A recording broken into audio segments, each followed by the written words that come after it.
क्या हुआ जब 5000 सालों बाद खोले गए कंस के किले के खुफिया दरवाजे और अंदर का नजारा देखकर सभी लोगों के रोंगटे खड़े हो गए। दोस्तों, आज हम आपको इस वीडियो में कंस के किले के बारे में कुछ ऐसी बातें बताने जा रहे हैं जिसे जानकर आपके भी पैरों तले जमीन खिसक जाएगी। तो इस वीडियो को बिल्कुल अंत तक देखिएगा। वीडियो शुरू करने से पहले एक बार कमेंट बॉक्स में जय श्री कृष्णा जरूर लिखिएगा। साथ ही अगर आप हमारे चैनल भक्ति इनसाइड पर नए हैं तो चैनल को सब्सक्राइब कर लीजिए और बेल आइकन क्लिक कर लीजिए।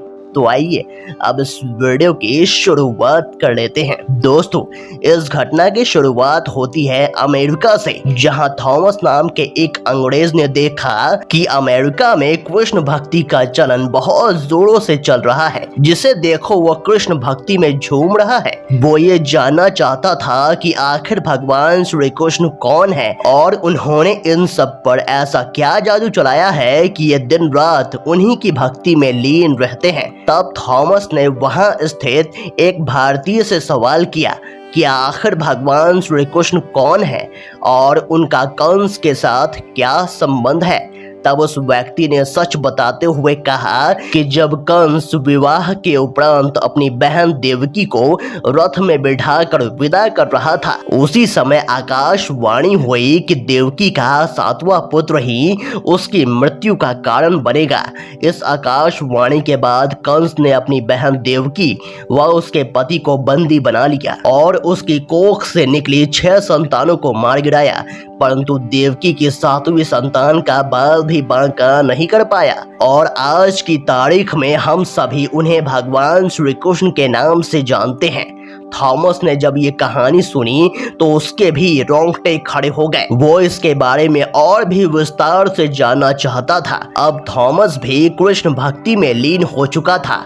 वो उस कंस के किले को भी देखना चाहता था जहां कंस ने देवकी की 6 संतानों का वध किया था। जिसके कुछ दिनों बाद थॉमस अमेरिका से मथुरा के लिए रवाना हो गया। जब वो मथुरा पहुंचा, वहां उसे कृष्ण भक्ति की एक अलग ही उम्र दिखाई दी। मथुरा में सभी के जुबान पर केवल राधे राधे का ही नाम था। वो सबसे पहले कंस के किले पर पहुंचा क्योंकि वो उसे एक्सप्लोर करना चाहता था। उसने उस किले को जांचा, परखा और इतिहास से जुड़े कई तथ्यों को भी देखा जो ये दावा करती है कि यह सचमुच वही स्थान है जहां पर कंस का किला हुआ करता था। जब वो उस किले के आंतरिक भाग में पहुंचा तो उसे वहां पर एक बंद दरवाजा दिखाई दिया। कुछ लोगों ने यहाँ तक कहा कि रात्रि में इस दरवाजे के पीछे से जोरों से चिल्लाने की आवाजें सुनाई देती है, इसीलिए इस दरवाजे को हमेशा हमेशा के लिए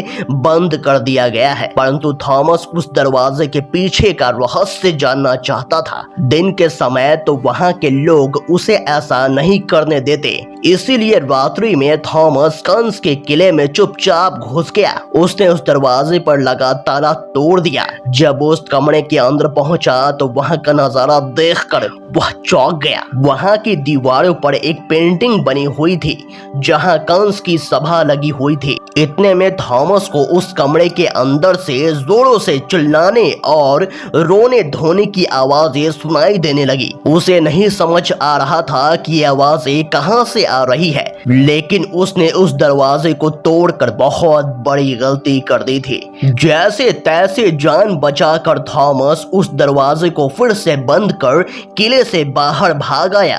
अगले दिन जब उसने इस बारे में लोगों से पूछा तो उसे पता चलता है कि इस स्थान पर पहले कारागृह हुआ करता था और यह भी संभावना है कि कंस ने देवकी के 6 संतानों को इसी स्थान पर मारा था। इसलिए कंस के पूरे महल में चाहे कहीं भी घूम लेना, लेकिन उस दरवाजे के आसपास भी मत भटकना। दोस्तों, आप इस सच्ची घटना के बारे में क्या कहेंगे, हमें कमेंट बॉक्स में जरूर बताइएगा। अगर आपको ये वीडियो पसंद आया तो वीडियो को लाइक करें, कमेंट करें और इस वीडियो को ज्यादा से ज्यादा शेयर करें। तो आज के लिए बस इतना ही। अगले वीडियो में फिर से मुलाकात होगी। तब तक के लिए अपना ख्याल रखें। धन्यवाद।